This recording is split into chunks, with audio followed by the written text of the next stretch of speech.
네, 안녕하세요. 반갑습니다. 저는 단국대학교에서 인공지능 융합교육 전공 주임 교수를 맡고 있는 조헌국이라고 합니다. 이 자리에 서서 또 여러분들과 함께 미래에 대해서 같이 고민하고 이야기해 볼 수 있어서 너무 감사드리고요. 실제로 이번 2021년 미래교육 수업 나눔 콘서트는 12월 1일부터 3일 동안 여러 가지 발표들을 가지고 진행이 됩니다. 아마 선생님들이 아주 기발하고 탁월한 아주 창의성 넘치는 많은 아이디어들을 그다음 실제 현장의 목소리들을 아마 많이 보여주실 것 같고요. 저는 그것보다는 앞으로 우리 미래가 어떻게 변할지 그리고 미래에 대해서 좀 어떻게 바라보는 게 더 좋을지 좀 더 큰 시각에서 제가 설명드리려고 이렇게 미래교육을 향한 새로운 골드러시라는 제목을 가지고 한번 이름을 붙여봤습니다. 본격적으로 시작해 보도록 하겠습니다. 먼저 골드러시 하면 여러 가지 많은 아이디어들, 생각이 있을 텐데요. 사실 골드러시는 뭐 미국뿐만이 아니라 19세기 혹은 그 이전에 황금을 찾아서 떠났던 수많은 사람들의 어떤 그 흐름들, 그것을 나타내는데요. 보통 우리가 떠올리는 골드러시는 19세기 중반에 미국의 캘리포니아, 그러니까 미국의 서부 지역이죠. 그 웨스트 코스트를 향해서 수많은 사람들이 사금을 채취하기 위해서 떠났던 이제 바로 그 장면을 떠올리시면 좋겠습니다. 오늘 저도 그 부분에 그 지역에서 있었던 일들을 좀 AI와 여러 가지 미래 교육의 변화들을 가지고 이야기해 보려고 합니다. 보시면 이렇게 강가에서도 사금을 채취할 수 있을 정도로 많은 사람들이 이렇게 금을 채취하려고 노력을 했었고요. 아쉽게도 저 골드러시는 모두에게 해피엔딩으로 끝나지는 않았습니다. 아마 그 이후의 스토리가 어떻게 됐는지 많은 분들 궁금하실 것 같은데요. 생각해 보시면요. 새로운 골드러시가 사실은 그 뒤에 계속 이어져 있었습니다. 뭐 생각해보면 중간에 그 이후에 황금을 채취하기 위해서 많은 사람들이 떠났지만 또 그 충분한 소득을 거두지 못해서 다시 또 산업이 황폐하게 됐다가 여러 가지 변화들이 있었는데요. 오늘날에 이 골드러시가 있었던 이 캘리포니아 지역이 사실은 오늘날 아주 큰 역할을 하고 있습니다. 실리콘밸리라고 들어보셨을 텐데요. 지금 화면에 나와 있는 그 여러 가지 건물들 장면을 살펴보시면요. 첫 번째가 이 애플이나 구글에 대한 것들, 두 번째, 세 번째 다 오늘날 빅테크라고 불리우는 이 대표적인 기업들의 이 건물들 사진을 제가 캡처해서 가지고 왔습니다. 황금에 대한 사람들의 열망과 그것들을 다 이루어지지 못했어도 그 이후에 이 실리콘밸리가 사실은 산업에 아주 중요한 기능들을 했다는 겁니다. 그리고 기묘하게도 이 AI의 바로 핵심적인 인력들이 근무하는 곳이 이 캘리포니아의 실리콘밸리다라고 말씀드릴 수 있겠습니다. 그리고 이 AI 시장 갈수록 커질 거라고 예상을 하는데요. 단위는 100만 달러입니다. 기하급수적으로 앞으로 2025년까지도 크게 확장될 거고요. 직접적인 AI의 어떤 산업에서의 이윤 창출뿐만 아니라 간접적인 그런 것들까지도 아주 커지기 때문에 많은 사람들이 사실은 AI에 관심을 가지고 있고요. 이 관심은 교육에서만 그치지 않고 사실 다양한 분야에서 일어나고 있습니다. 그렇다면 AI, 왜 교육에서 중요할까요? 많은 사람들이 미래에서 AI가 되게 중요하다고 강조하고 있습니다. 그리고 대표적으로 아주 빈번하게 인용되는 보고서가 그 에듀코즈의 그 호라이즌 리포트라고 하는 겁니다. 이게 매년 애뉴얼로 발간되는 보고서인데요. 2021년 버전을 보면 여기에도 AI가 아주 중요하다고 강조를 하고 있고요. AI와 관련된 다양한 내용들이 여기에 소개되어 있습니다. 그 외에도 우리나라에서 발간되는 혹은 그 외에 여러 나라에서 발간되는 많은 미래 예측에서 이 교육에서 AI 꼭 중요하다 라고 강조하고 있고, 그래서 많은 사람들이 어떻게 하면 AI를 교육에 활용할 수 있을까, 혹은 학생들을 어떻게 가르칠까, 이 점들을 고민하고 있습니다. 그런데 문제는 아무도 미래가 어떻게 될지 모른다는 점입니다. AI의 발달 역사를 찾아보면 실제로 두 번의 정체기, 쇠퇴기를 맞이하게 됩니다. 첫 번째 쇠퇴기는 1970년대, 그리고 두 번째 쇠퇴기는 1990년대 한번 맞이하게 되는데요. 지금 아주 화랑으로 모든 것들을 다 이룰 수 있을 것처럼 AI가 발전하는 것 같지만, 과거의 사례를 보면 이미 두 번의 겨울, 윈터가 있었는데 과연 세 번째 윈터가 언제 올 것인가, 정말 이대로 계속 발전할 것인가, 그 점을 생각해 봐야 된다는 겁니다. 지금 현재의 모습만 보면 앞으로 모든 것들이 이루어질 것 같은 장밋빛 전망을 하기도 하고, 또 그것 때문에 많은 사람들이 두려워하기도 하는데요. 그 점에 대해서 우리가 조금 더 신중하게 접근해 볼 필요가 있다. 그래서 제가 이 이야기를 드리고 있습니다. 심지어 얼마 전에 있었던 삼성 AI 포럼에 왔던 그 AI 3대 구루 중 한 명이라고 불리는 요슈아 벤지오가 이런 얘기를 했는데요. BBC와의 인터뷰입니다. 지난 10년간 이 AI와 관련된 산업 관계자들, 스테이크홀더들 이런 사람들을 통해서 지나치게 시장이 좀 과대포장된 거 아니냐. 그러니까 할 수 있는 것보다 너무 많은 미래를 꿈꾸고 있다. 그래서 AI에 대해서 지나친 낙관론 이런 것들을 견제하는 주장도 사실은 있었습니다. 그래서 다시 한번 강조하지만 문제는 저 너머에, 그러니까 우리 현재 너머에 있는 그 미래에 무엇이 닥칠지 아무도 모른다는 점입니다. 그 미래에 무엇이 중요할까요? 저는 이렇게 말씀드리고 싶습니다. 아마 여기 계시는 선생님들 그리고 이 영상을 보시는 선생님들 비슷한 고민을 할 건데요. 아마 나도 AI를 좀 배워야 되는 거 아닌가? 이걸 어떻게 좀 해야 미래에 뒤처지지 않을까? 이런 고민을 많이 하실 것 같습니다. 그런데 물론 AI를 배우고 활용하는 건 정말 중요하지만 진정 중요한 가치들은 쉽게 변하거나 사라지지 않는다는 점입니다. 지금 저 통계는 미래에 2030년 정도까지 취업자 수 전망에 관한 겁니다. 실제로 취업자 전망이 밝은 일부분을 제가 표시를 했는데요. 보시면 전기전자나 정보통신이나 전문과학기술 서비스가 있습니다. 그러니까 지금 중요한 게 앞으로도 여전히 중요할 것이다 라고 하는 점입니다. 과학기술자라든지 연구를 하는 사람들은 미래에도 꼭 필요하다 하는 점이죠. 그리고 이건 제가 관심 있게 지켜봤던 연구인데요. 지난 20년 동안 미래 교육에 관련된 수많은 예측들을 살펴보면서 과연 얼마나 맞았는지를 한번 살펴보고 싶었습니다. 그래서 저기 컬러를 보시면은 2000년부터 2020년까지 5년 단위로 체크를 했는데요. 대부분 색깔이 표시된 어떤 주요 용어들을 보시면 사실은 최근에 등장한 것들이 대부분이다. 달리 말하면 아주 예전에 이 미래는 이렇게 될 것이다. 미래 교육은 이렇게 가야 한다라고 주장했던 것들 중에 상당수가 이미 맞지 않고 있다라고 하는 겁니다. 그건 예측이 잘못됐다. 뭐 이렇게 볼 수도 있겠지만 저는 다르게 부르고 싶은데요. 그만큼 예측하기가 어렵다. 이 점을 강조하고 싶습니다. 그래서 우리가 지금 중요하게 여기는 건 사실은 그렇게 많은 수명을 가지고 있지 않다라고 하는 점입니다. 자연스럽게 오늘 많은 발표 그리고 이튿날 그리고 계속 이어지는 발표에서도 아마 여러 가지 에듀테크, 메타버스라든지 많은 것들을 소개해 주실 텐데요. 이거 모두 알아야 될까? 계속 바뀌고 계속 새로운 게 등장하는데 어떻게 하지? 아마 이 고민도 같이 하실 것 같습니다.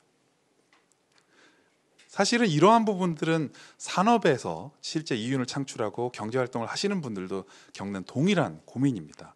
저 그래프를 보시면 이노베이터, 혁신적인 그룹과 뒤에 처지는 그룹들에 대한 분포를 보여주는데요. 실제로 저 마켓쉐어, 그러니까 시장을 얼마나 장악하느냐는 일찍 뛰어든 사람들에 의해서 장악이 됩니다. 한번 여러분들 경험적으로 떠올려 보시면 최근에 이제 플랫폼이라든지 구독 경제 이런 이야기들 많이 들어보셨을 겁니다. 그런데 후발주자가 이미 앞서서 진출한 시장의 선두 그룹들을 쫓아가는 게 얼마나 어려운지는 잘 아실 겁니다. 뭐 이미 최근에 이슈가 되고 있는 오징어 게임의 바로 그 플랫폼 넷플릭스라고 하든지 뭐 그런 것들도 사실은 아주 초기에 진입했었고요. 새롭게 만약에 어떤 산업들을 그렇게 우리가 플랫폼을 만들어서 그런 영상을 구독할 수 있도록 서비스를 제공한다면 선발주자보다 훨씬 더 많은 노력을 기울여야 되기 때문에 사실은 매우 따라가기 어렵습니다. 그래서 조금이라도 일찍 진입하는 게 낫다라고 생각해서 아주 열심인 선생님들은 지금부터 열심히 공부하고 있지만 문제는 이 기술 수명 그리고 지식 수명이 갈수록 짧아지고 있다는 점입니다. 그래서 과거에는 어떤 새로운 수업 방법이라든지 기술을 배우면 10년 동안 혹은 그 이상 쓸 수 있었을지 모르겠지만 이제 5년, 3년 점점 짧아지고 있다. 그 점을 주목할 필요가 있습니다. 자, 그러면 미래를 어떻게 될지도 모르겠고 다가오는 가까이 있는 것만 계속 쫓아가다 보면 당연히 길을 잃게 되겠죠. 이 현재라는 아무도 가보지 않은 이 숲에서 우리가 길을 찾으려면 어떻게 해야 될까요? 눈앞에 보이는 저 풀처럼 가까운 것만 보면 안 되겠죠. 그래서 제가 고민하는 것은 과연 우리는 어디로 가야 하는가, 어디로 가고 있는가 하는 질문이 매우 중요하다고 생각을 하고요. 그래서 이 전체를 바라보는 눈, 시야, 그것을 가지는 것이 가장 중요하다라고 강조하고 싶습니다. 바로 렌즈를 통해서 우리가 바라보는 것, 그것에 대해서 오늘 설명하려고 합니다. 제가 방금 설명한 것처럼 관점을 제가 강조를 했는데요. 그러면 실제로 과거로부터 현재까지 어떻게 흘러왔는지, 지금 현재 사회가 어떻게 변하고 있는지를 이해할 필요가 있습니다. 대부분 산업혁명이라는 말로 18세기부터 현재까지 시대를 구분하고 있는데요. 1차 산업혁명은 잘 아시다시피 증기기관을 통해서 등장을 했고요. 그리고 2차 산업혁명은 전기, 그 다음에 석유를 쓰면서 대규모 생산을 하게 됩니다. 그리고 3차 산업혁명은 컴퓨터라든지 반도체, 인터넷이 발달하면서 소위 말하는 디지털 사회라고 하는 것들로 넘어가기 시작했고요. 그리고 그 연장선에서 4차 산업혁명은 좀 더 나은 테크놀로지를 통해서 기존에 없던 것을 창출해내기 시작합니다. 제가 여기서 설명드리고 싶은 점은 기술의 변화만 보지 말고 그 아래에 있는, 기저에 있는 철학이나 세계관이 어떻게 변했는지를 살펴볼 필요가 있다는 점입니다. 먼저 1차 산업혁명이 있었던 시기는 사실은 계몽주의와 아주 밀접하게 연결되어 있던 시기입니다. 그 시기에서의 어떤 사실, 진리, 지식은 명확하고 보편적이고 일반화될 수 있는 그런 것들입니다.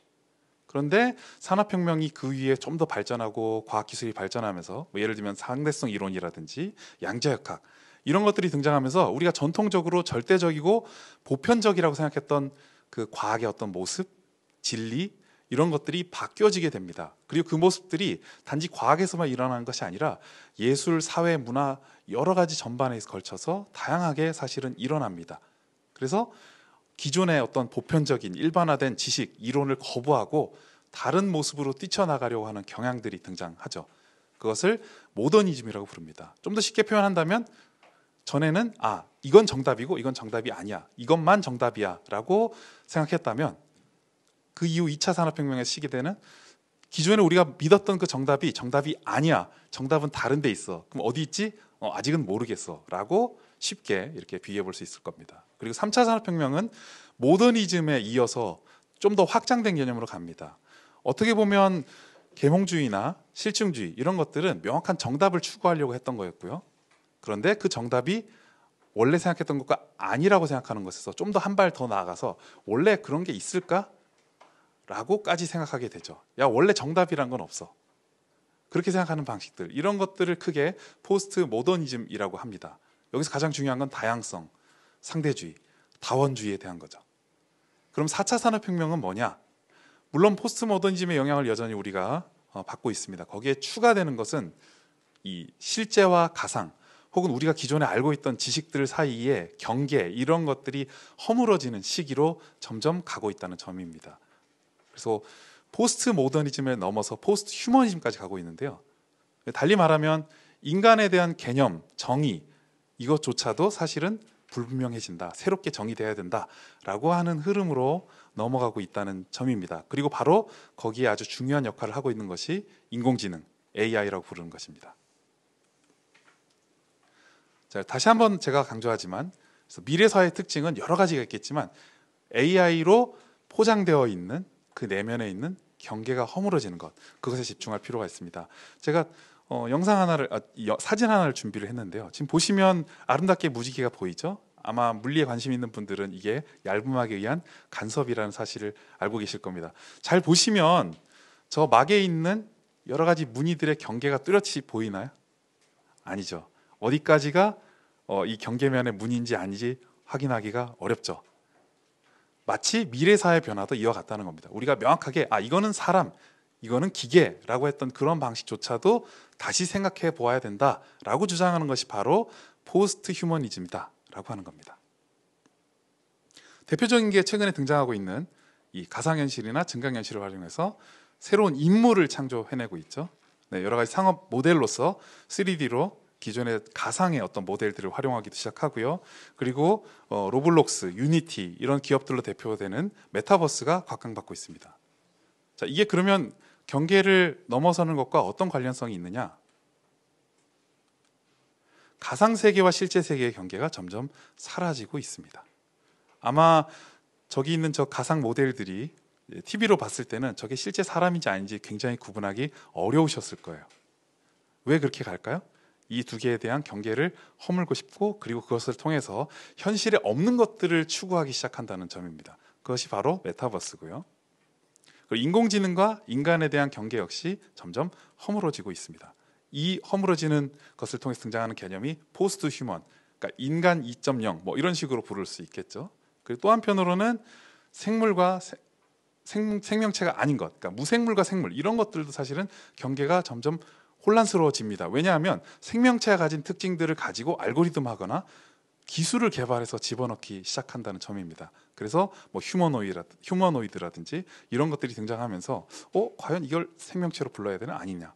뭐 영화에서는 이미 이런 개념들을 도입하고 있습니다. 로보틱스의 발달은 분명히 그러한 지점으로 향하게 만들 겁니다.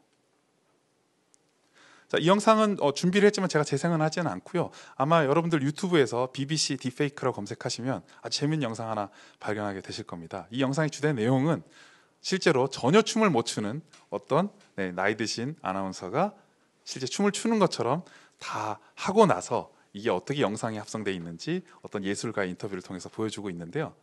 그러니까 내가 실제로 춤을 잘 추고 댄스를 못해도 그것을 하는 것처럼 만들 수 있다는 겁니다.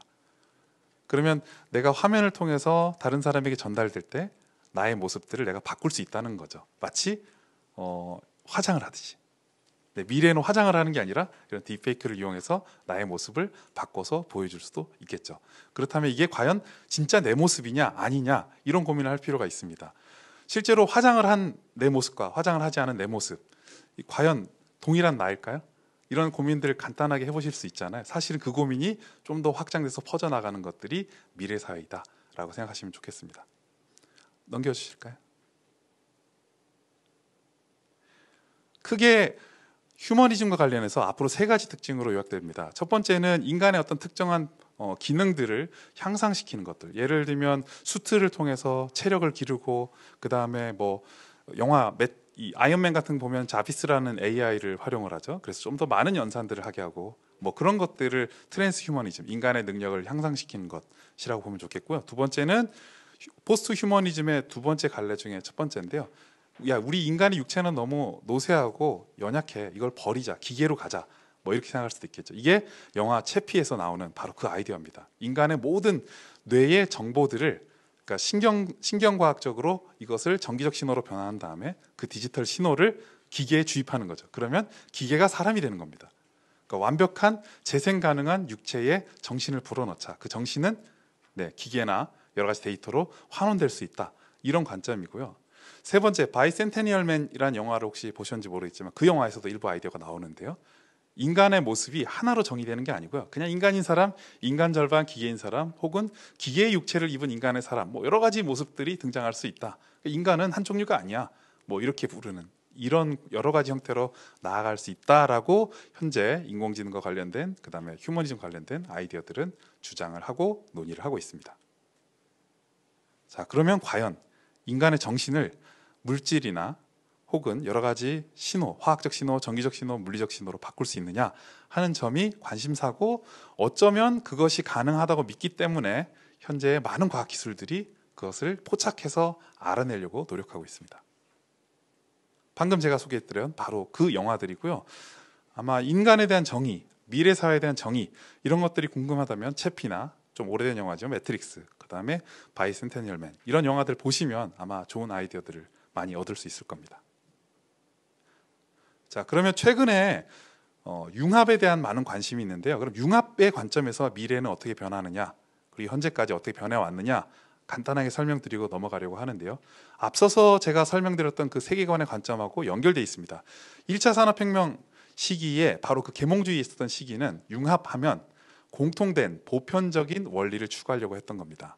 그러니까 쉽게 생각해보면 과학이 추구하는 아름다움, 예술이 추구하는 아름다움, 결과적으로는 같은 것을 지향한다라고 생각하는 거죠. 그러면 과학에서 통용되는 미적 가치나 이런 것들이 예술에서도 통용될 수 있어, 확장될 수 있어 이렇게 되는 거죠. 그러니까 과학 잘하는 사람은 경제도 잘하고 사회도 잘하고 역사도 잘하고 다 잘할 거야라고 믿는 방식이죠. 두 번째, 2차 산업혁명으로 넘어가면 점점점 발전하면서 갈라지기 시작해요. 혹시 병원에 가서 건강검진 받거나 하시면 한 부서를 가시는 게 아니라 여러 부서를 들르실 거예요. 아마 심전도는 또 아마 흉부외과라든지 그다음에 엑스레이 찍으려면 영상의학과 가시고 또 아마 식생활과 뭐 이런 것들은 가정의학과 또 혹시 근골격계에 문제가 있다면 정형외과 이렇게 가잖아요.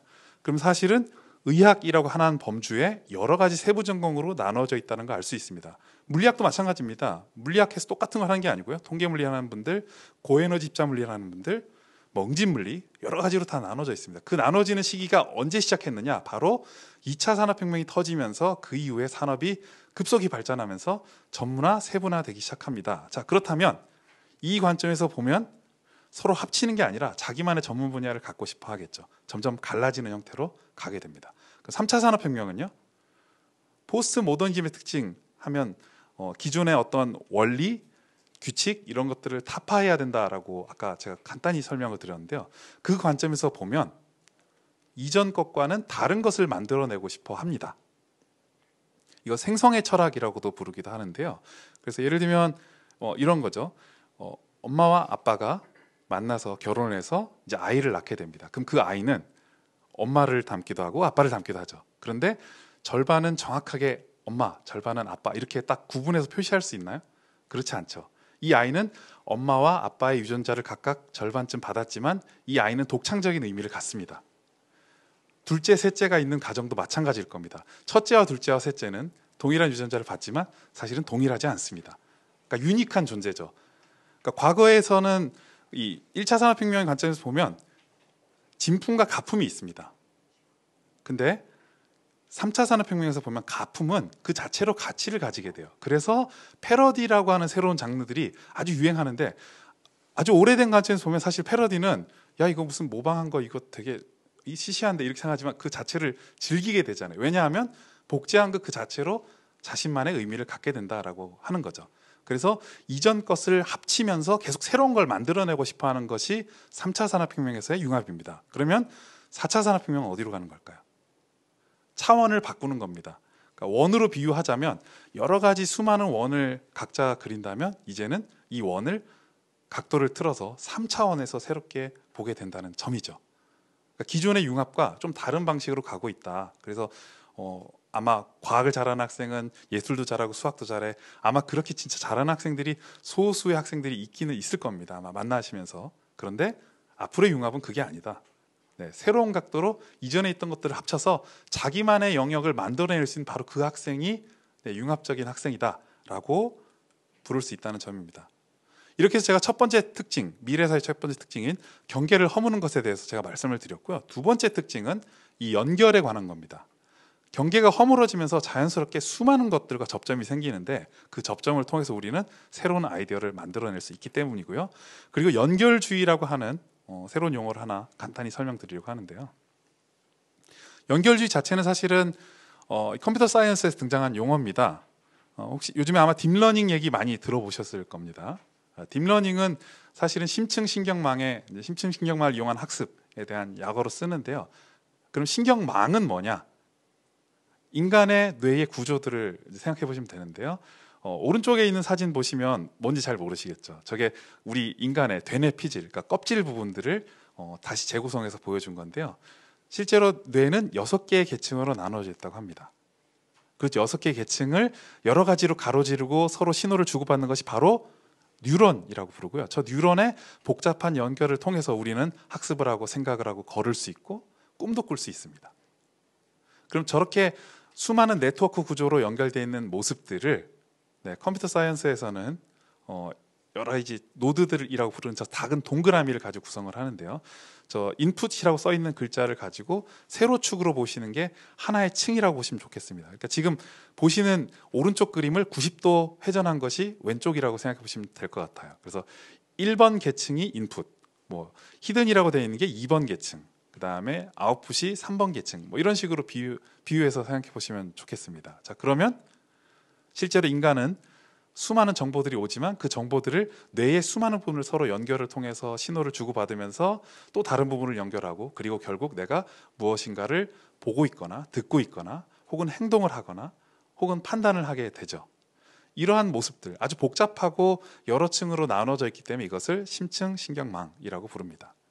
이렇게 본다면 사실은 우리가 보아서 혹은 들어서 어떤 말을 하게 될 때 왜 그런 말을 하게 됐을까를 완전히 과학적으로 분석하고 싶지만 사실상 불가능합니다. 왜냐하면 뇌는 너무 복잡하니까. 그러니까 특정 부분 이 경로를 지나서 이렇게 결과를 나왔어라고 말하기가 힘들게 되겠죠. 마치 그럼 저와 같은 형태로 연산을 하게 되면 과학이나 수학에서는 특별히 그래프의 곡선에 대한 규칙, 공식 이런 거 찾고 싶어 하실 거예요. 근데 저렇게 변수가 많아지면 그런 간단한 공식으로 표현될까요? 표현되기가 매우 어렵겠죠. 심지어 저 중에 몇 개가 작동하지 않아도 결과를 줄 수가 있습니다. 실제로 인공지능에서 그런 것들을 활용하는데요. 드롭아웃이라고 하는 것들을 활용해서 하는데요. 그렇게 본다면 기존의 인과적인 규칙, 이걸 줬으니까 이렇게 결과가 나와야 되지라고 하는 어떤 그 규칙이라고 해야 될까요? 프로세스가 사실은 매우 복잡하기 때문에 중간 프로세스를 예측할 수 없어요. 다만 우리는 알 수 없는 프로세스에 뭔가를 던졌을 때 결과만 얻을 수 있다는 겁니다. 그러면 이것을 인공지능뿐만 아니라 심리학에도 적용해 볼 수 있지 않을까라는 생각들을 해보게 됩니다. 그래서 2000년대 후반에는 인지심리학에서 이 아이디어를 가지고 옵니다. 제가 바로 설명할 내용인데요. 인간이 학습한다는 것, 우리가 기존에 생각한다면 이게 뇌에서 어떤 작용이 일어나서 내 뇌에 뭔가 정보가 저장되는 것, 이렇게 생각할 텐데요. 이 관점이 바뀝니다. 일단 저장되는 정보가 내 뇌에만 있지 않아요. 내 외부에도 있습니다. 간단한 예를 한번 말씀드려 볼까요? 휴대폰 아마 가지고 계실 겁니다. 그러면 이제 너 누구누구 전화번호 아니? 그럼 응 하겠죠. 그러면 불러봐. 그러면 바로 못 되실 거예요. 어떻게 하나요? 휴대폰을 검색해서 찾죠. 선생님들 아마 수업 자료 다 가지고 계실 겁니다. 어디 가지고 계신가요? 아마 클라우드나 뭐 SSD나 휴대용 저장 장치 가지고 계시겠죠. 그러면 선생님들 그거 하실 수 있잖아요. 근데 머릿속에 다 있나요? 그렇지 않죠. 여러 군데 흩어져 있는 겁니다. 심지어 다른 사람의 머릿속에 있는 경우도 있어요. 왜냐하면 공동 작업을 하니까. 그래서 이 인지의 어떤 범위를 생물, 무생물, 그다음 나 밖에 있는 것 다 포함해서 연결돼서 나타나는 어떤 작용으로 해석하는 것이 연결주의다라고 보시면 좋겠습니다. 자, 그러면 더 많은 자원을 활용하고 연결할 수 있는 사람이 더 뛰어난 학습 능력을 가지고 있다고 볼 수 있겠죠. 달리 말하면 컴퓨터를 쓸 줄 모르는 학생과 아는 학생은 수준이 차이가 나잖아요. 그러니까 그 점을 당연히 여기서는 받아들이게 된다는 겁니다. 그러니까 더 많은 자원들, 더 많은 기기들을 활용할 수 있는 것이 사실은 개인의 능력이 될 수 있다라고 하는 점이고요. 간단한 그림으로 제가 다시 표현했는데요. 전통적 관점에서 인지는 도트라인으로 표시한 것처럼 뇌만 생각합니다. 그것도 나의 뇌만. 그런데 이 새로운 관점에서 인지는 예를 들면 인터넷에서 구글을 검색하거나 혹은 클라우드에 있거나 혹은 내가 여러 가지 기계를 활용해서 저장해 놓은 것들, 그 기기를 다루는 능력들, 그것을 통해서 인출하는 능력들까지 모두 포함해서 학습, 이해한다, 안다라고 정의하게 됩니다. 자, 그렇게 된다면은 새로운 기기들을 활용하는 건 매우 중요하죠. 그런 관점에서 사실은 에듀테크가 적용되고 있고 그리고 그것이 필요하다고 강조하고 있는데 아마 선생님들은 새로운 기술이니까 관심을 두는 선생님들이 더 많지 않았을까 싶습니다. 사실은 학습의 관점이 변하고 있다는 점을 이해해야 한다는 점입니다. 제가 가상의 대화를 하나 구성을 해봤습니다. 최근에 비대면 상황 때문에 아마 실험하기가 특히 중고등학교 같은 경우는 더 어려우실 거예요. 그래서 최근에는 이 가상현실 기반에서 실험하는 시뮬레이션 사이트들이 등장하고 있습니다. 대표적인 것이 비욘드 랩즈 같은 겁니다. 캡처한 장면인데요. 아마 이렇게 생각하실 거예요. 가상 실험이라도 학생들한테 좀 실험을 해보게 해야 되지 않을까? 그래도 실험은 직접 해야지 이렇게 생각하실 거예요. 그럼 실험을 직접 안 했는데 이거 어떻게 해? 자기가 직접 안 하면 학생들은 믿을 수 있을까? 이렇게 생각하겠죠. 그러면 누가 실험한 걸 그대로 찍어서 그걸 보면 어떨까? 그럼 조금 더 실감 나지 않을까? 뭐 이런 생각을 하실 거예요. 그러면 이 지점은 무엇을 제가 설명하려고 하는 거냐면 나의 경험이라고 하는 것이 얼마나 실감 나느냐 하는 점이에요. 그런데 증강현실이나 가상현실이 발전할수록 내가 그것을 직접 다루지 않더라도 마치 직접 다루는 것처럼 느낌을 줄 수 있겠죠. 그것을 실제감이라고 부릅니다. 그것 실제감을 활용한다면 수많은 것들을 연결해서 다양한 활동들을 할 수 있겠죠. 현재의 기술로는 아직 충분히 이루어지지 않지만 아마 조금 더 발달한다면 그런 것들이 가능하지 않을까 싶습니다. 구성주의와 연결주의, 제가 요약해서 다시 한번 설명드리면 전통적 관점에서의 구성주의는 자극이 있으면 외부로부터 오는 자극을 개인의 인지구조라든지 여러 가지 과정을 통해서 사회적 합의 혹은 개인적인 스키마, 인지구조를 통해서 재해석해서 반응하고 혹은 변형하고 혹은 정보를 축적해가는 이런 과정으로 설명하고 있습니다. 이 관점에서 교사의 역할은 학생이 스스로 만족할 수 있게끔 무언가 자극을 계속 주는 돕는 역할을 하는 거죠. 그러나 여전히 이 정보는 어디에 있을까요? 학생 개인의 뇌에 있는 겁니다. 그래서 전통적 관점에서 구성주의에서 시험은 지필평가를 볼 때 다른 도구를 사용하지 못하게 해요. 왜냐하면 그래야 개인의 능력을 온전히 평가할 수 있으니까. 그런데 연결주의로 가면 어떻게 될까요? 내 지식은 교실에 있는 나의 뇌에만 존재하지 않기 때문에 수많은 것들을 활용할 수 있어야 합니다. 그러면 당연히 소위 말하는 이 개방형 문화, 혹은 시간을 정해주지 않고 야, 오늘 하루를 줄 테니까 너가 한번 할 수 있는 모든 것들을 활용해서 문제를 풀어봐, 이런 식으로 제공할 수 있겠죠. 다만 여기서 중요한 우리가 간과하지 말아야 될 점은 이것이 사실은 또 다른 학습 격차를 가져올 수 있다는 점입니다. 왜냐하면 경제적인 이유 때문에, 여러 가지 이유 때문에 도구나 정보로부터 소외되는 학생들이 있을 수 있기 때문에 그러한 격차를 만들어낼 수 있죠. 그러면 사실은 공교육에서는 모든 학생들이 적어도 충분한 자원에 액세스할 수 있는 그러한 환경, 능력들을 갖출 수 있도록 돕는 역할을 해야겠죠. 그리고 이 과정에서 자연스럽게 교사의 지식, 교사의 역할들이 학생의 인지구조와 결합할 수밖에 없습니다. 왜냐하면 학생은 나와도 연결을 맺으니까. 미래 AI, 여러 가지 학생들의 아마 고민들 하시면서 아마 이 강연을 보시면서 그런 생각 하실 것 같아요. 과연 AI가 발전하면 교사를 대체하지 않을까? 그러면 AI가 안 하는 무언가를 해야 되지 않을까? 이런 고민을 하시면서 선생님들 보실 것 같고요. 학생들도 아마 그렇게 생각할 것 같아요. 그리고 학부모들도 아마 그렇게 보실 것 같습니다. 우리 아이가 자랄 시대에는 AI가 발전한다는데 그러면 AI가 안 하는 뭔가를 해야 될 것 같은데 뭘 하면 좋죠? 이런 고민 참 많이 하게 되고 그런 질문도 많이 받습니다. 그런데 이 생각을 조금 바꿔보면요, AI는 나의 경쟁자가 아니라 나의 인지구조에 포함된 하나의 존재가 사실은 되는 겁니다. 그러니까 AI를 나의 구조 안에 포함을 시켜서 어떻게 활용할 수 있느냐가 그 개인의 학습 능력, 개인의 어떤 문제풀이 능력이라든지 여러 가지들과 연결되는 겁니다. 영화 아이언맨에 보시면 그 토니 스타크라고 하는 주인공은 절대 자비스랑 경쟁하지 않습니다.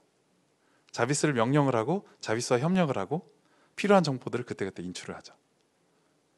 그러니까 이것을 적대적인 관계로 보는 것이 아니라 어떻게 협력해서 어떻게 나의 구조에 그다음에 나의 능력에 편입시킬 것인가. 그러면 AI가 다 할 수 있는 걸 내가 굳이 또 할 필요는 없잖아요. 간단한 계산들은 지금도 계산기로 하시잖아요. 그러면 그걸 못한다고 해서 좌절하시나요? 그러지 않으시죠? 네. AI도 마찬가지 상황이다. 그러면 조금 더 내가 효율적으로 시간이나 자원을 쓸 수 있도록 다른 무언가를 하면 내가 더 능력을 향상시킬 수 있을 것이다. 그 점에서 초점을 두고 살펴보시면 아마 좋을 것 같습니다. 다시 한번 강조하지만 중요한 건 학습을 무엇이라고 보는 관점의 변화, 그것에 있고 바로 그 변화가 연결주의라고 부르는 용어로 나타난다는 점입니다. 이 그림들은 르네 마크리트라고 하는 20세기 초중반에 있는 이 화가가 그린 작품입니다. 보시면은 저 창문이 배경이 어떤 건지, 혹은 그림이 과연 그림인지 배경인지 아마 구분하기 매우 모호하시죠. 지금까지 제가 설명한 내용들이 이 그림을 통해서 잘 반영되고 있는지 모르겠습니다. 어떤 느낌인지 아시겠죠? 증강현실이든 가상현실이든 인공지능이든 혹은 여러 가지 학습에 대한 관점이든 모두 이게 난지 남인지 이런 경계 자체가 점점 모호해지는 시대로 가고 있다라고 하는 점을 보게 제가 이걸 보여드렸고요. 그리고 마치 세 번째 있는 그림처럼 깨진 창문처럼 원래 우리가 어떤 특정 범위에 있었다고 생각되는 것들이 사실은 아닐 수도 있습니다. 그러니까 그 점들을 유심히 생각하시면서 보시면 좋을 것 같습니다. 그러면 우리는 과연 어떻게 세상을 보는가를 잘 이해할 필요가 있는데, 왜냐하면 인공지능이라고 하는 정의 자체가 사실은 인간이 어떤 할 수 있는 능력들을 기계적으로 혹은 프로그램으로 구현한 것들입니다. 감정이나 판단이나 여러 가지들을. 자, 우리는 어떻게 보는지 그럼 이해하면 거꾸로 인공지능을 이해할 수 있고 어떻게 활용할 수 있는지 생각해 볼 수 있겠죠. 자, 우리는 실제 세계가 있습니다. 얘를 번개가 치고 있어요. 이 번개를 어떻게 치는지 혹은 어느 지역에 번개가 칠지 이런 거 예상하고 싶어 하시죠. 분명히 그런 것들을 하는 사람들이 바로 기상학자고, 기상학에서 아주 인공지능을 많이 점점 활용하고 있습니다. 그럼 실제 번개를 우리가 눈으로 다 관찰하고 측정할 수 있나요? 그러기는 매우 어렵죠. 그래서 보통 어떻게 하느냐, 실험실에서 이 번개를 이해하기 위한 새로운 실험을 구현을 합니다. 무슨 뜻이냐, 통제된 상황에서 얻은 숫자화된 데이터라고 하는 겁니다. 이 데이터는 현실로부터 올 수도 있습니다. 그러나 데이터가 모든 걸 반영하지는 않습니다. 예를 들면 지금 유튜브를 통해서 보시는 많은 선생님들, 제 모습을 본다면, 실제로 본다면 또 다르게 생각되실 거예요. 왜냐하면 화면에서 보이는 제 모습은 2차원이고 그리고 여러 가지 해상도에 따라서 다르게 보실 수 있습니다.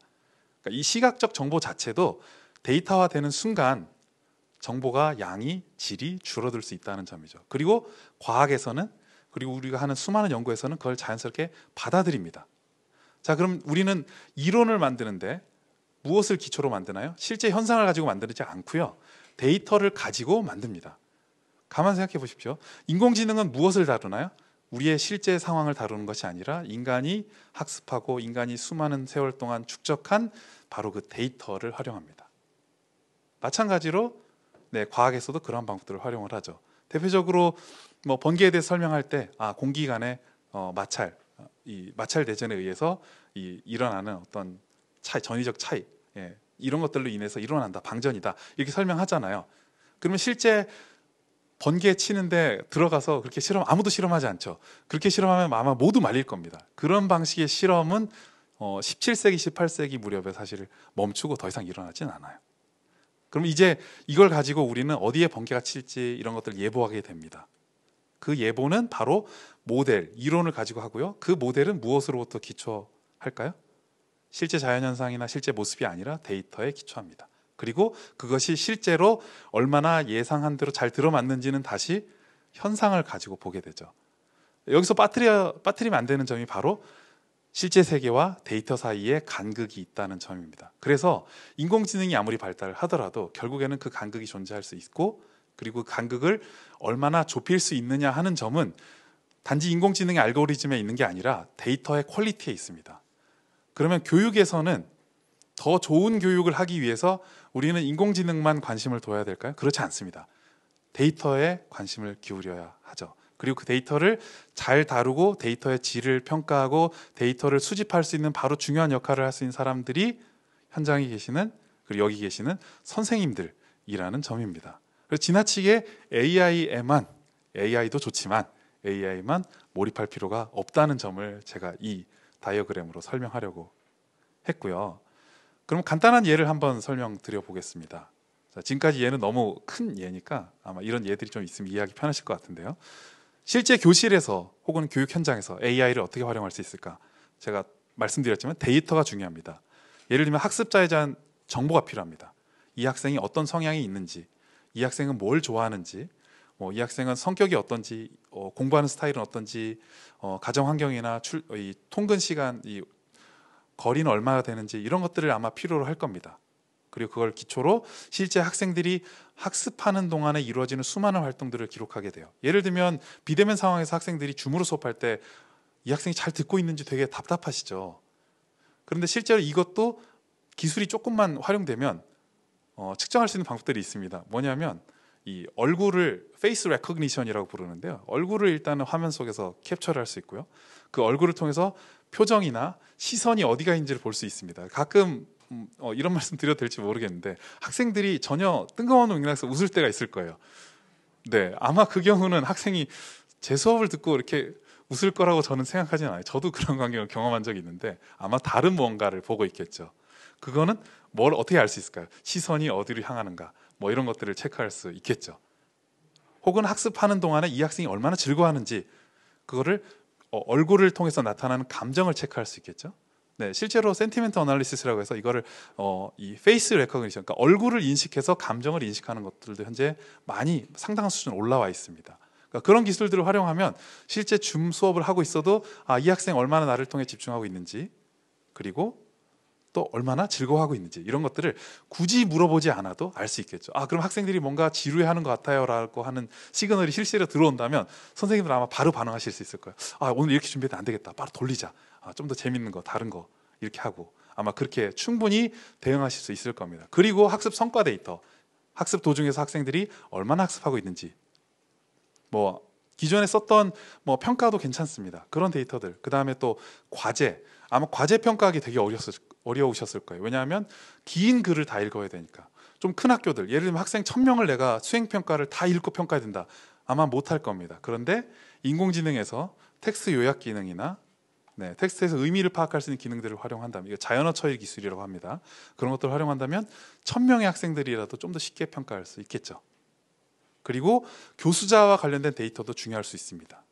왜냐하면 누가 가르쳤냐에 따라서 사실은 학생들이 달라질 수 있으니까요. 그럼 이런 데이터들을 가지고 무엇을 할 수 있을까? 저는 크게 두 가지로 봅니다. 첫 번째는 학습을 예측하는 능력입니다. 이 학생이 이렇게 학습을 하다가는 큰일 나겠는데, 대학에서 사실 되게 중요하게 보는 게 바로 이 데이터거든요. 그러니까 중도 탈락의 문제. 왜냐하면 대학에 적응하지 못하고 탈락하는 경우들이 발생합니다. 그리고 그것은 대학에 있어서도 그렇고 학습자에게도 매우 큰 손실입니다. 이것을 어떻게 알아맞힐 수 있을까 하는 것들을 연구하는데, 그런데도 사실은 활용될 수 있다는 거죠. 학생들의 수많은 데이터가 차곡차곡 시간에 따라 쌓여간다는 말이죠. 또 하나는 개인별 맞춤형 학습입니다. 적응학습 혹은 어댑티브 러닝이라고 부르는데요. 아마 교실에 수업하시면서 겪으시는 어려움 중 하나는 학생들의 수준의 차이가 많이 난다는 데 있을 겁니다. 좀 학생들이 많이 배운 것 같아서 좀 더 심화된 내용을 하고 싶은데 어떤 학생들은 충분히 이해하지 못해요. 또 그 학생에 맞추면 또 상위 학생들은 또 재미없어 합니다. 선생님들 입장에서 되게 난감합니다. 그럼 어떻게 할까요? 만약에 좀 더 잘하는 학생들에게 심화된 과제를 제공할 수 있는 콘텐츠가 인공지능 알고리즘을 통해서 제공된다면 선생님들은 도움이 필요한 학생들에게 좀 더 집중할 수 있겠죠. 그런 방식으로 접근한다면 모든 학생이 만족할 수 있는 그런 형태로, 그다음 각자의 수준에 맞게 학습을 제공할 수 있는 그런 능력들이 갖춰질 수 있습니다. 이미 우리나라에서도 조금씩 시도되고 있고, 그리고 뭐 여러 가지 해외 기업들에도 이런 것들 투자를 하고 있습니다. 혹시 알렉스라고 들어보셨을지 모르겠는데요. 매크로힐이라고 하는 아주 큰 대형 출판사가 있습니다. 그 출판사에서 수학 그리고 과학을 중심으로 이 맞춤형 학습할 수 있는 이 웹사이트, 웹 어플리케이션을 개발해서 실제로 대학에 제공하고 있고요. 최근에 국내 일부 대학들이 이걸 일반 물리학 혹은 일반 수학 이런 과정에 적용시켜서 쓰고 있습니다. 아마 초등학교에서도 혹은 중학교에서도 고등학교에서도 이런 것들을 아마 볼 날이 멀지 않을 것 같습니다. 아마 제가 또 하나 샘플을 준비했는데 아마 다른 선생님들 사례에서는 쉽게 보기 어려울 것 같아서 제가 중복해서 하지 않으려고 다른 걸 하나 준비했는데요. 교과서를 가지고 선생님들 수업하실 겁니다. 아마 학습 문제를 만드는 것도 좀 어려우실 거예요. 그럼 어떻게 할 수 있느냐? 자연어 처리 기술 중에 이 질문을 생성할 수 있는 기능이 있습니다. 그러면 텍스트를 제공을 하면 그 텍스트를 통해서 자연스럽게 질문과 답을 자동으로 생성을 합니다. 그러면 이 문제를 가지고 학생들한테 풀어보게 하겠죠. 그러면 그 푼 결과를 다시 내가 예상했던 정답과 얼마나 일치하는지를 가지고 정답입니다, 아닙니다를 평가할 수 있겠죠. 그러면 모든 과정을 자동화된 과정으로 진행할 수 있겠죠. 저기 실제 왼쪽에 나와 있는 그림은 고등학교 물리학 교과서에 있는 일부를 제가 캡처한 거고요. 실제로 저 캡처한 저 문구를 가지고 제가 퀘스천 제너레이션 하는 라이브러리를 이용해서 실제로 제너레이션 한 겁니다. 이게 현재로서는 영어만 지원을 해서 제가 이거 트랜슬레이션 해서 적용한 건데요. 보시면은 첫 번째 질문이 금속으로부터 전자가 방출되기 위한 최소 에너지를 뭐라고 부르느냐? 일함수입니다 라고 답을 찾아주죠. 두 번째는요, 그러면은 이 임계진동수 F와 F의 값을 가질 때 그 광자의 에너지는 얼마입니까? 라고 했을 때 그게 바로 금속의 일함수와 같습니다 라고 하는 형태의 문제와 답을 자동으로 지금 제너레이션 해주고 있습니다. 그럼 이런 것들을 가지고 또 어떻게 활용할 수 있을까?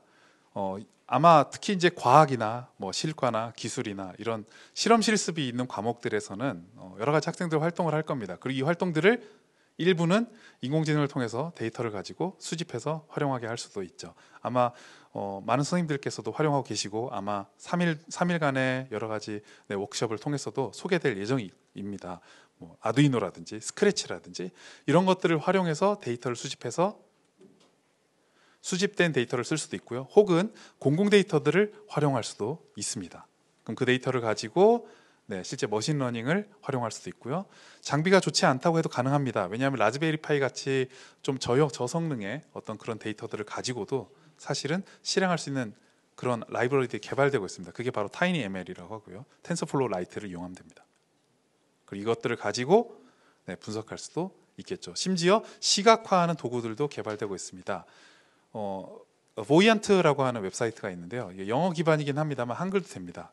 학생들의 서술형 평가라든지 아니면 여러 가지 긴 응답들을 어떤 주제가 좀 많이 등장하는지 이런 것들을 분석할 수도 있는데요. 그런 것들을 간단한 방법을 통해서도 사실 볼 수 있게 됩니다. 여러 가지 준비한 내용들은 많지만 제가 이제 마지막으로 아마 큰 이 발표를 들으시면서 생각하시는 아마 점들이 있을 겁니다. 그러면 인간 과연 무엇을 새롭게 해야 되느냐 하는 점들을 강조하고 싶으실 텐데요. 저는 사실은 이 인간과 AI는 비슷한 유사성이 많다는 점을 말씀드리고 싶습니다. 아까 제가 말씀드렸던 뉴런 부분을 말씀드렸죠. 네, 인간에서는 뉴런이지만 네, 인공지능에서는 퍼셉트론이라고 하는 아주 유사한 구조가 있습니다. 그리고 저 퍼셉트론에 보시면 중간에 스텝 펑션이라고 표시된 부분이 있을 겁니다. 네, 여러 가지 입력값을 가지고 거기다 가중치를 곱해서 얻어지는 총합을 그냥 그대로 바로 출력하는 게 아니라 특정 값 이상일 때만 반응하고 싶어 라고 할 수 있을 거예요. 근데 그게 바로 신경에서도 똑같이 일어납니다. 왜냐하면 그 역치 이상의 자극이 와야 실제로 내 말초에서 상단으로 전달을 하게 되죠. 그 똑같은 기능을 하는 게 퍼셉트론에서 활성화 함수, 액티베이션 펑션이라고 하는 겁니다. 제일 최근에 많이 쓰고 있는 게 렐루라고 하는 비선형 함수입니다. 그리고 아까 보여드렸던 것처럼 네, 심층 신경망의 이 다층적인 병렬적으로 연결된 구조들이 사실은 네, 인간의 뇌와도 아주 유사하게 연결돼 있죠. 자, 그럼 인공지능 이거 왜 필요할까요? 사고의 측면에서 말씀드린다면 저는 몇 가지를 강조드리고 싶은데요. 첫 번째는 차원적 사고입니다. 차원적 사고라 하면 실제로 차원이 아닌 것들을 차원으로 만들어내거나 혹은 지나치게 복잡한 것들을 우리가 볼 수 있는 2차원 혹은 3차원으로 만들어내는 경우입니다. 삼중진자라고 혹시 들어보셨나요? 저렇게 고정된 점이 3개가 나오는 거죠. 실제로 2개의 점은 고정되어 있지 않습니다. 아주 복잡하게 움직일 거라고 예상이 되시죠? 그리고 저거는 손으로 풀 수는 없습니다. 그래서 보통 물리에서는 어떻게 하느냐? 페이즈 다이어그램이라고 해서 실제로 차원이 아니지만 차원인 것처럼 표현하는 방법들을 씁니다. 인공지능에서도 비슷하게 씁니다. TSN이라고 하는 알고리즘은 아주 큰 차원에 있는 것들을 2차원 혹은 3차원으로 간단하게 줄여서 보여줍니다. 그렇게 하면 어떻게 할 수 있느냐? 뭐 예를 들면 학생들이 공부를 잘하는 학생, 그 다음에 도움이 필요한 학생들로 구분하고 싶어요. 만약에 수년 동안 여러 선생님들께서 데이터를 모았습니다. 그럼 그 학생들을 구성하는 데이터는 아주 많은 종류의 데이터가 있을 거예요. 근데 그거를 모두 보고 확인할 수 없잖아요. 그러면 이걸 간단하게 2차원으로 놓고 특징을 구분할 수 있을까라고 해서 나타낸다면 그때 필요한 게 바로 이 TSN이라고 하는 알고리즘입니다.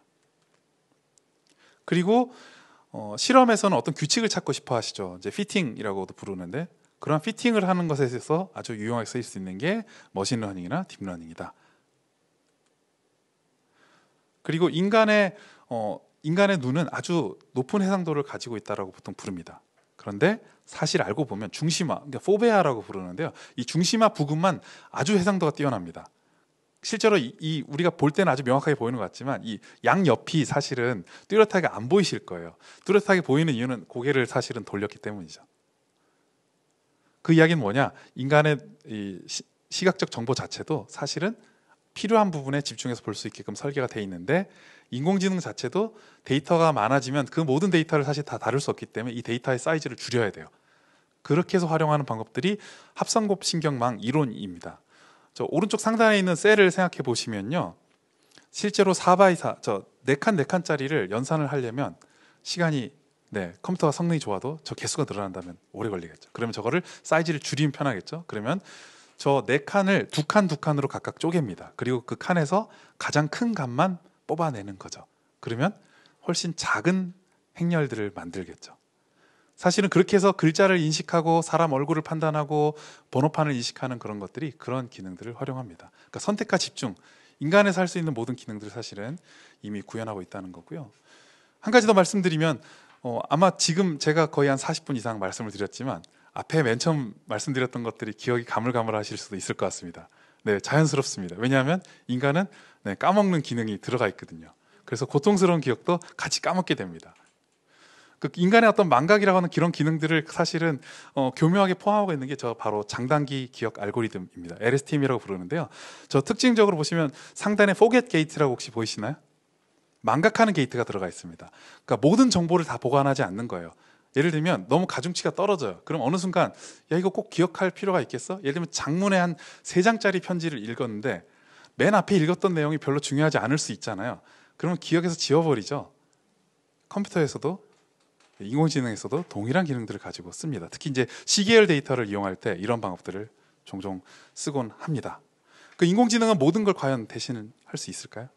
거의 이제 첫 번째 질문으로 돌아가는 건데요. 인공지능이 하지 못하는 건 어쩌면 꿈이라고 생각합니다. 왜냐하면 인공지능은 어쨌든 인간이 혹은 여러 가지 센서를 통해서 학습한 데이터들을 가지고 규칙을 찾아내려고 하는데, 사실 인간의 학문과 지식과 기술과 문화가 발달하는 건 전혀 새로운 규칙을 만들어내기 때문입니다. 그러니까 좀 황당한 능력들이 필요한 거죠. 그걸 오늘날 창의성이라고 부르기도 하고요. 그리고 앞에 제가 말씀드렸던 새로운 시대의 융합이라고 저는 부르고 싶습니다. 그래서 우리가 이렇게 써 있는 규칙들을 보고 무엇이 될지를 기존의 어떤 과거의 규칙만 갖고 보게 하는 것이 아니라 새로운 규칙을 갖고 보게 할 수 있는 훈련이 사실은 필요하다. 왜냐하면 과거 데이터를 가지고 예측하는 건 인공지능으로 하면 더 잘할 수 있거든요. 다시 한번 강조하지만 우리에게, 그다음 우리 선생님들에게 가장 필요하고 갖춰야 될 능력은 바로 관점이라고 하는 겁니다. 이 부분은 좀 전문적인 내용이 있으니까 제가 오늘 설명을 다 드리진 않고요. 핵심은 과학에서 혹은 수학에서 경제학에서 다루는 중요한 이론들이 사실은 인공지능에 그대로 포함되어 있다라고 하는 점을 강조드리려고 포함을 시켰습니다. 하나의 예를 말씀드리려고 하는데요. 경제학에서 이 연력학을 활용해서 분석하는 경우들이 있습니다. 그러니까 연력학에서 일어나는 열적 현상을 가지고 경제를 분석하는 거예요. 예를 들면 고온의 경제와 저온의 경제를, 온도라고 표현하면 좀 이상합니다만 어쨌든 얼마나 활성화되어 있는지를 그렇게 비유해서 설명할 수도 있겠죠. 그러니까 이런 형태의 접근들이 필요하다는 거죠. 이런 것들을 인공지능으로 할 수 없고 새로운 관점을 만드는 것이 바로 교사의 할 일, 그 다음에 미래 학생들이 할 일이다 라고 하는 점을 말씀드리고 싶습니다. 이 두 개의 건물을 이제 보여드리고 마치려고 합니다. 왼쪽은 콜로세움이고요, 오른쪽은 런던에 있는 헤롯백화점입니다. 두 건물의 차이점은 무엇일까요? 지금도 쓰이고 있는 것과 아닌 것입니다. 물론 콜로세움도 문화적 아주 중요한 가치를 갖고 있죠. 그런데 헤롯백화점은 지금도 사용하고 있습니다. 자, 그래서 미래에 있는 일들은 한 번 배우면 끝나는 게 아니라 계속해서 수정하고 변화가 일어나고, 그리고 변화가 일어나는 그것이 자연스럽게 살아있다, 그 다음 내가 잘 가고 있구나 하는 좋은 증거다라고 말씀드리고 싶습니다. 긴 발표 경청해 주셔서 감사드립니다. 교수님께 박수 부탁드립니다. 교수님 너무 감사드립니다. 이 교수님의 강연 새로운 공간 AI 이제는 또 많이 알아야 된다. 그 필요성에 대해서 더 인지를 하게 된 강연이었던 것 같아요. 혹시 강연과 관련해서 교수님께 질문하실 분 계신가요? 없으시다면 제가 질문을 드리도록 하겠습니다, 교수님. AI와 함께 이제 미래 사회가 더욱더 빨리 찾아왔잖아요. 그런데 오히려 더욱더 인간에게 필요한 인간만의 능력에는 어떤 것들이 있을지 궁금해요. 좋은 질문 감사드립니다. 사실 어떻게 보면 오늘 선생님들께서 꼭 기억하셨으면 하는 점들을 잘 질문해 주신 것 같은데요. 네네. 이 인간의 어떤 우리가 지금 하고 있는 능력 중에서 가장 기본적인 것에 저는 초점을 뒀으면 좋겠습니다. 예를 들면 관찰하고 문제를 해석하고 그다음에 그것을 통해서 규칙을 파악하는 과정들이 사실은 인공지능에 모두 들어가 있다라고 제가 말씀드렸는데요. 그럼 우리가 학습하는 모든 사고 과정을 이미 모두 알고리즘으로 구현했을까요? 그렇지 않습니다. 여전히 많은 사고 과정과 여전히 많은 판단 과정이 남아 있어요. 심지어 인공지능이 반영하기 어려운 것들도 있습니다. 예를 들면 윤리적 문제와 관련해서 아마 자동차가 있을 때, 자율주행 자동차가 있을 때 이쪽으로 가면 한 명인데 이쪽으로 가면 여러 명을 쳐야 된다. 근데 이 사람은 나의 가족이다. 어떻게 할 것이냐. 이런 질문들을 하잖아요. 이런 과정들 속에 자연스럽게 포함되는 게 사실 인간의 감정, 정서입니다. 그런데 판단에서 감정과 정서를 빼고 사실은 할 수 있는 것들은 없습니다. 아주 논리적인 것 같지만 그 모든 논리적 과정은 사실은 인간의 감정을 포함하고 있거든요. 무엇을 말씀드리려고 하느냐면 우리가 지금 가장 잘하고 있는 것을 더 잘하려고 해야 되지 새로운 거 다른 게 없을까 찾으려고 하지 않으셨으면 좋겠다고 하는 겁니다. 과거로부터 지금까지 아주 중요하게 가치를 얻던 게 뭘까요? 창의성. 그 다음에 문제를 잘 발견하는 능력 강조했었잖아요. 데이터를 통해서 이거 정말 가치가 있는데 라고 발견하는 과정들, 이런 것들이 사실은 지금까지도 인간이 발전하게 만들었고 앞으로도 필요한 겁니다. 그리고 오늘 제가 다 소개해드리지는 못했지만 딥러닝이나 머신러닝에서도 그 어떤 데이터를 학습시키도록 줄 것인가 결정하는 것은 결국은 그 개발자나 사람에게 사실은 달려 있습니다. 네, 이렇게 저는 네, 말씀드리고 싶습니다. 네, 감사합니다, 교수님. 아주 흥미로운 강의였던 것 같고요. 여러분 다시 한 번 더 교수님께 큰 박수 부탁드립니다. 네, 감사합니다. 감사합니다. 네, 자리해 주시면 감사하겠습니다.